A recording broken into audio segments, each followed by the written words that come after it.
launch and land those boosters, as well as the rest of Falcon Heavy. And thank you to you, the viewers, for joining us for a really, really cool moment here. And to find out what happened with the center core and what's going on with Starman as he makes its journey through space and all of our other launches, you can visit us at SpaceX.com and follow us on social media, on LinkedIn and Twitter. If you would like to join us on exciting projects like these, please visit SpaceX.com/careers. From the entire grateful team here, thank you again for joining us. We'll see you next time.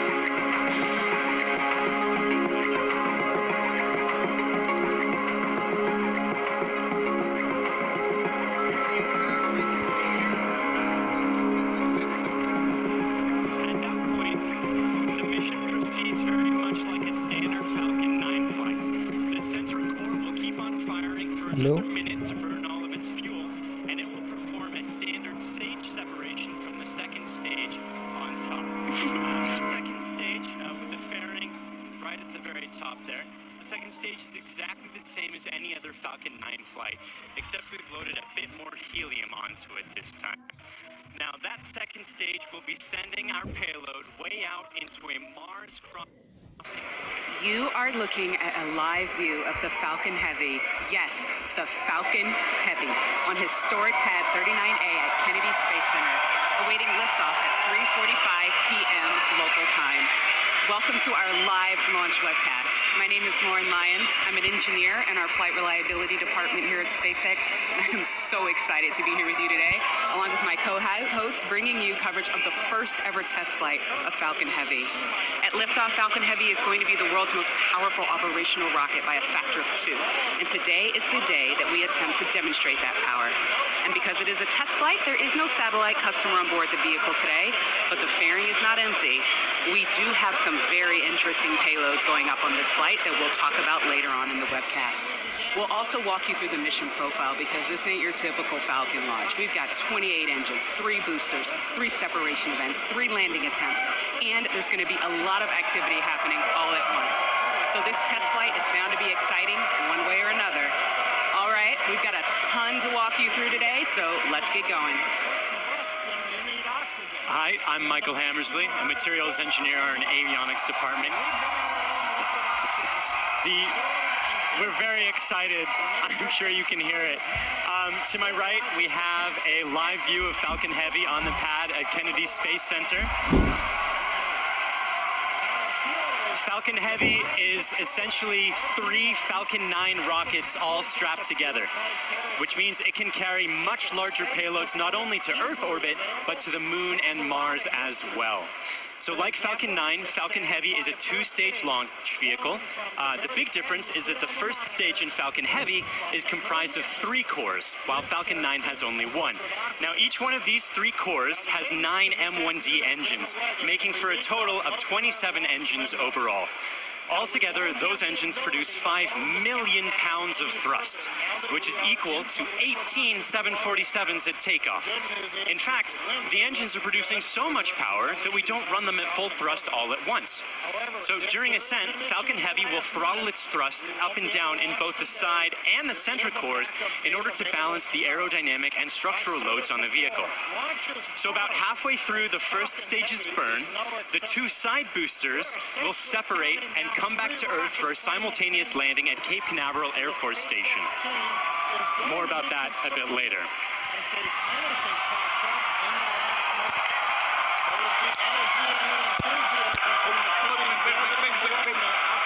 At that point, the mission proceeds very much like a standard Falcon 9 flight.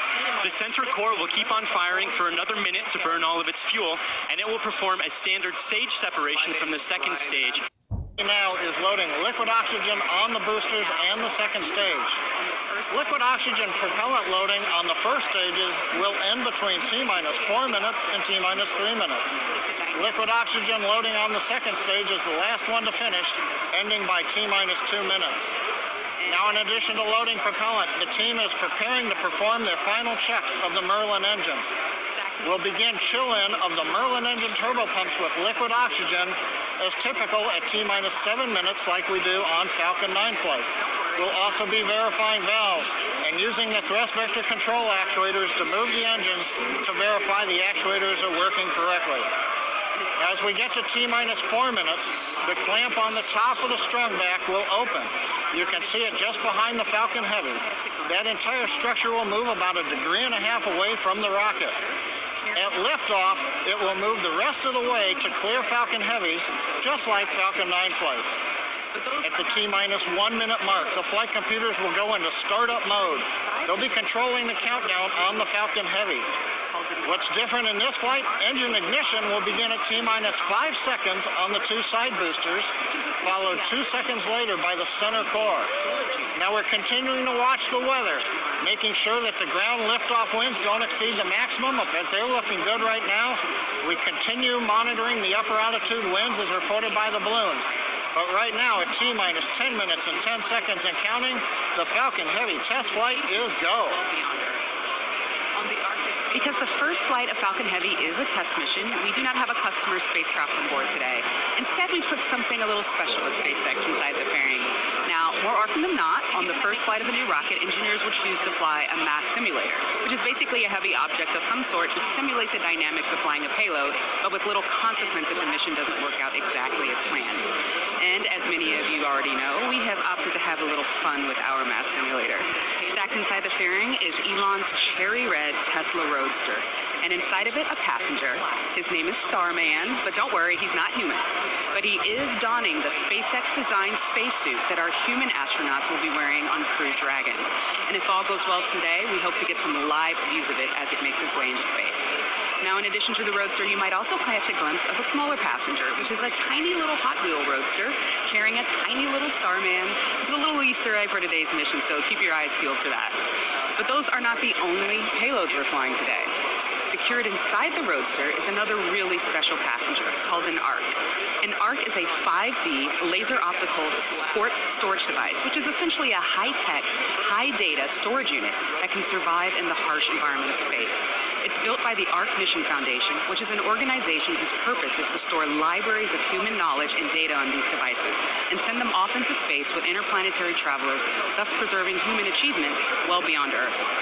On the ARC that's being launched today, the Foundation has stored Isaac Asimov's classic sci-fi series, The Foundation Trilogy, which was the original inspiration for the ARC mission. And given that making humanity a multiplanetary species is the core purpose of SpaceX, launching an ARC on this mission just seemed fitting. And last but certainly not least, a little something special for our hardworking SpaceX team. Mounted on the payload attach fitting, which is the structure that holds the Roadster onto the second stage, there's a plaque on which the names of over 6,000 of our SpaceX employees are engraved. The work that goes into designing, building, testing, and launching a vehicle of this sort is no small feat, and we are super excited to be a part of the Roadster's billion-year journey through the solar system. As Lauren just mentioned, if all goes well today, Falcon Heavy will put the Roadster on board into an Earth-Mars orbit around the Sun on a journey that could last for 1 billion years. Now, on a universal scale, this means that the Roadster will be tracing the shape of an ellipse with the Sun at one of its fixed points, or one of its foci. And we call this heliocentric because it is Sun-centered. The outermost distance on that same ellipse will intersect the path that Mars takes while it is on its own journey around the Sun. That's quite far away. That will reach a maximum distance from Earth of over 400 million kilometers. In Earth terms, that's about the same as a trip around the equator 10,000 times. During its journey, the Roadster will also reach a maximum velocity of nearly 40,000 kilometers per hour, or about 20 times faster than a speeding bullet. Now, as we said, it should stay up in orbit around the Sun for about 1 billion years, and it's a very long, exciting road ahead, and we are thrilled to be able to take the first steps on that journey just 5 minutes from now. We'll fully turn off side boosters, an event called BECO, Booster Engine Cutoff. The SpaceX team continues to count down for launch of Falcon Heavy test flight. Now, once we light the engines, Falcon Heavy will check the power on all 27 Merlin engines, a critical period in the go-no-go for launch. It'll then command release from the ground hold downs. 40 seconds into flight, we'll decrease power on the two side boosters in preparation for maximum aerodynamic loads on the vehicle. Once we get through this period, Falcon Heavy will throttle back up to full power on the side boosters. About half a minute later, we will again throttle down the two side boosters. This time we're decreasing the forces on the rocket structure. At this point in flight, the vehicle is much lighter, having burned off much of the propellant, but we are increasing thrust. 2.5 minutes into flight, we'll fully turn off the side boosters, an event called BECO, Booster Engine Cutoff. At this point, the pneumatic separation system on the center core will unlock the two side boosters and push them away. The side boosters will disconnect first at the top of the center core, then milliseconds later from the bottom, so they'll actually rotate away from the center core slightly. Once the side boosters are clear, the center core will throttle up to full power and burn for another 25 seconds. Finally, at just past 3 minutes after liftoff, the center core will shut down, an event called MECO, Main Engine Cutoff, and the second stage will separate. From this point on, it's like a Falcon 9 mission. The fairing will separate, the MVAC-D upper stage engine fires, eventually sending the stage and payload out into the solar system to orbit around the sun. So that gives you a feel for the sequence of events we're planning on today's flight. So now, at T-minus 4 minutes, 45 seconds and counting, let's witness the test flight of Falcon Heavy.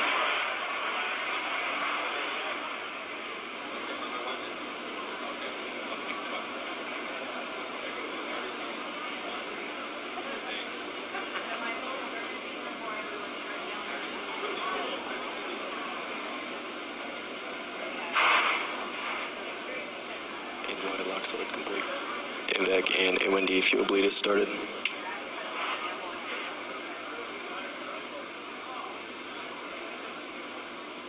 Stage 2 lock slowed, throttling to close out. PY lock slowed, throttling to close out. PY lock slowed complete.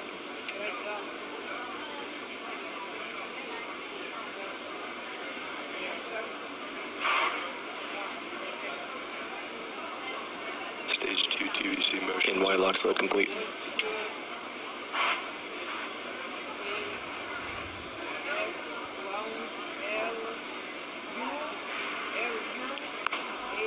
PY lock slowed, throttling to close out. PY lock slowed complete. Go bleed verification. Center core lock slowed complete. Stage 2 TVC motion is nominal. It's at 88.2 degrees.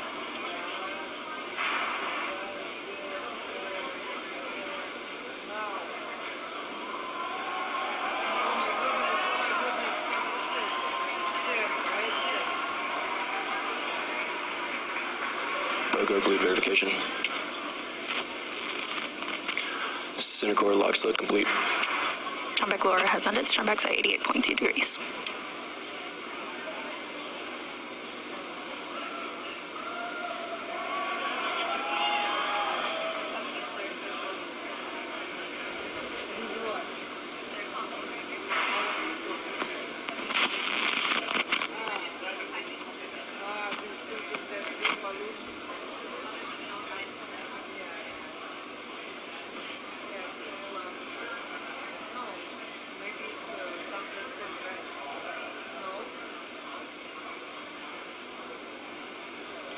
Stage 2 lock slowed complete.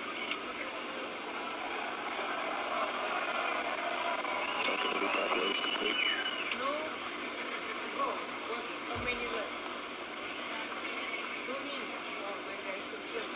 Stage 2 lock slowed complete. Falcon Heavy back load is complete.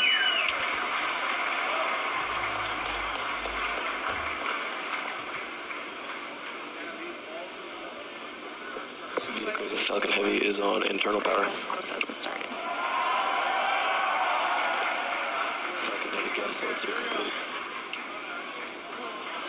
Vehicles in self-align. Ground gas close as it started. Falcon Heavy gas loads are complete.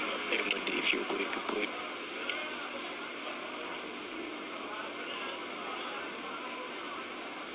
M1D fuel bleed complete. M1D engine chills complete. ASTS is ready for launch.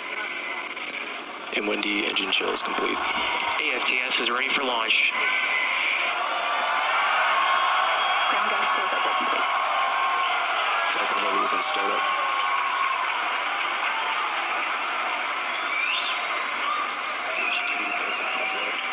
Stage 2 present for flight.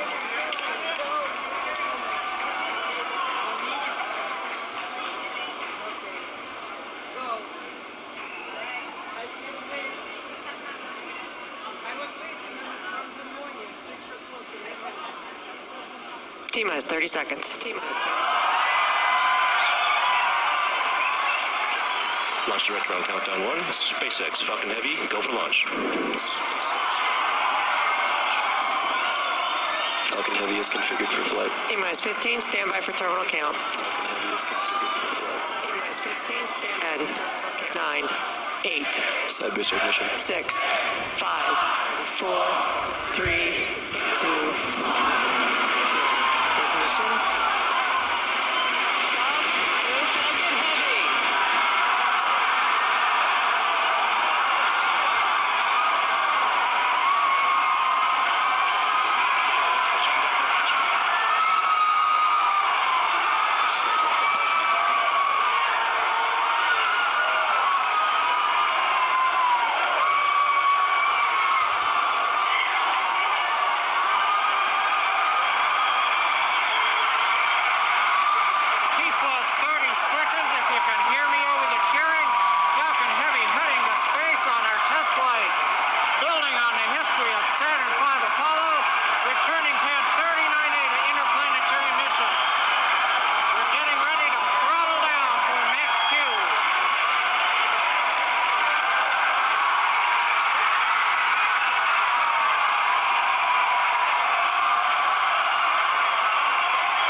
Supersonic.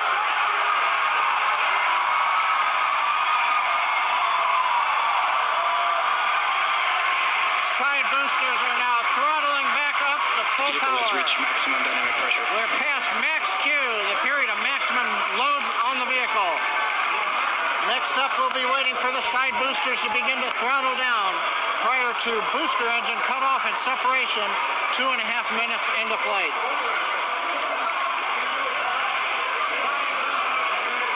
GNC trajectory looks good on the Falcon Heavy.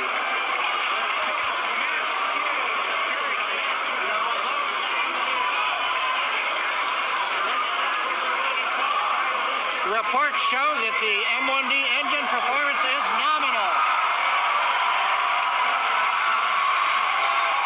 Contact engine chills begun.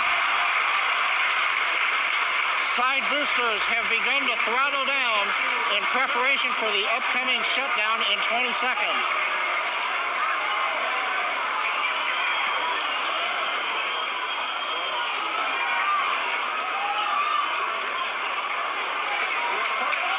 Major event coming up with side booster shutdown and separation. Inside shutdown. Side boosters. Beacon. Center. Please throttle up. That's what keeps going.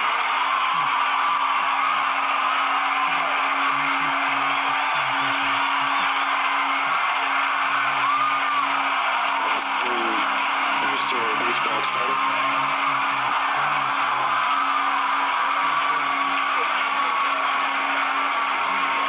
Successful separation. We're coming up on Nico in shutdown. Stay set.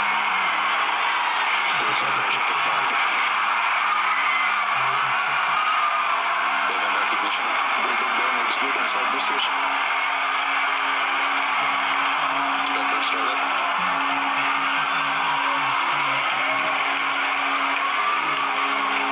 Coming up on fairing separation. Second core side engines. On throttle, also good.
you guys see that? That was awesome. That's the only thing I can really say right now. Absolutely wild. Absolutely wild. I got nothing else. Oh, man. Recapping all the great things that you just saw there. Successful liftoff from the pad, successful stage separation, but before that, successful booster separation. You can see stage one, the two side boosters, pardon me, you can see the center core, and you can see MVAC lit up. Oh my gosh. Then the beautiful shots of Starman chilling in the Tesla Roadster. Just absolutely incredible. On your screen at the moment, you've got a few things happening. On the upper right, you've got MVAC-D continuing its burn. On the upper left, you have the center core headed back towards the autonomous spaceport drone ship. And in the two bottom screens, you've got the side boosters headed back towards Cape Canaveral Air Force Station, landing zones 1 and 2. Wow. Did you guys see that? That was awesome. That's the only thing. The next step coming up for the side boosters and the center booster is the re-entry burn. That's going to slow it down from, or slow all the boosters down from way faster than the speed of sound to just faster than the speed of sound in order to reduce some of those aerodynamic forces and heating that occurs when you're moving that quickly through the atmosphere. Launch vehicle. Now we're actually counting down 3 rockets simultaneously. So the space